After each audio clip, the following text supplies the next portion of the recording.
کابینە بنکە فراوانەکەی بارزانی بووەتەوە کابینەیەکی جووت حزبی و لە دوای کشانەوەی یەکگرتووی ئیسلامیش بەرەی پێکێنانی حکوومەتی کاتی بەهێزتر دەبێت. ئەمڕۆ لە کۆبوونەوەی سەرکردایەتیە بە ئیجماع بڕیاری کشانەوەماندا لە حکوومەت. نزیک بە 2 مانگ لە دوای کشانەوەی کۆمەڵ ئیسلامی بزوتنەوەی گۆڕان لە کابینەی هەشتەم دوجار یەکگرتووی ئیسلامیش کارتی سووری بۆ حکوومەت بەرز کردەوە و گەشتەوە باوەڕێی چیتر توانای حکومداری هاوڵاتیانی نەماوە،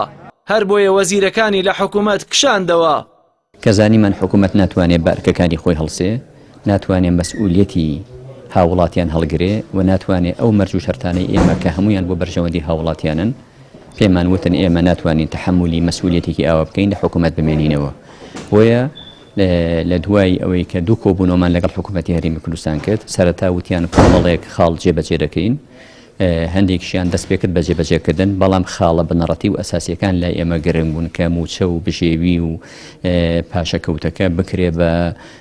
کارت و باڵانس لای گیرفانی خەڵکا بێ وەکو شتێکی دانپیاندرا و ئەوانیان نەتوانی بیکەن. ئێمەش ئامادە نەبووین لە حکوومەتێک ئەوە مەسئولیەتی بژێوی و هاوڵاتیان هەڵنەگرە بمێنینەوە.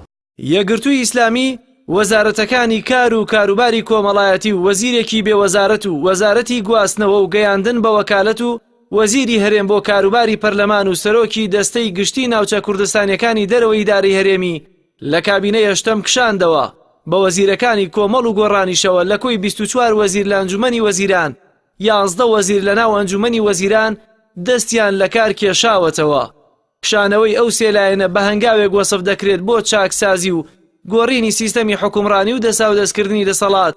لە ڕێگەی سندوقەکانی دەنگدان و هەڵبژاردنەوە. بە بڕوای مامۆستایەکی زانکۆش پێویستە ئەو سێلایەنەی لە حکوومەت کشاونەتەوە کار بۆ پێکێنانی حکوومەتی کاتی بکەن کە هەنگاوی یەکەمیان چاکردنی بژێوی ژیانی خەڵک و ئامادەکاری بێت بۆ هەڵبژاردنێکی پاک و بێگەرد. وارکی ئەو لارانەشێکە لە حکوومەت کشانەوە هەموو لای هەڵدەن بۆ ئەوەی ئەو بەرەی کە بەرەی گەلە ئەو بەرەی فراوام بکەن زیاتر بە قازانی خەڵکی کوردستان و پێکەوە هەموو لای فشار بکەن بۆ پێکەنانی حکوومەتێکی کاتی و ئەم حکوومەتە کە ماوەیەکی پێویستی لەبەردەساوێ بۆی کە کۆمەڵێک کار ئەنجامدا لەکێلەوانە باشکردنی بارودۆخی ئابووری و ژیان و قوتی خەڵک و هەروایەشی لە ئەرکەسەرێکیەکان بریتی بێلەوەی کە ئامادەکاری بکە بۆی کە لە ماوەی یاسایی کە کۆمیسیۆن پێویستێتی بەپێ پێڕەوی ناخۆی کۆمیسیۆن ئەم حکوومەتە یاخود بڵێن ئامادەکاری بکە بۆی کە هەڵبژاردنێکی پاک و بێگەر بکە، هەڵبژاردنێک دوور لە ساختەکاری.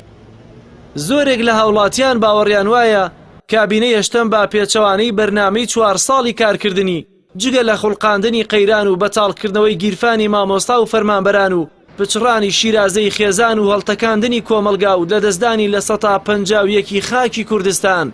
ڕوبەڕووی شکستی سیاسی و تەنانەت متمانەی ناوخۆیی لایەنە سیاسیەکانیش بووەتەوە کە تاکە ڕێگە چارەش دەسا و دەستکردنی دەسەڵاتە لە ڕێگەی هەڵبژاردنێکی پاک و دوور لە ساختەکاری. جەلال محەممەد، کەناڵی ئاسمانی پەیام، سلێمانی.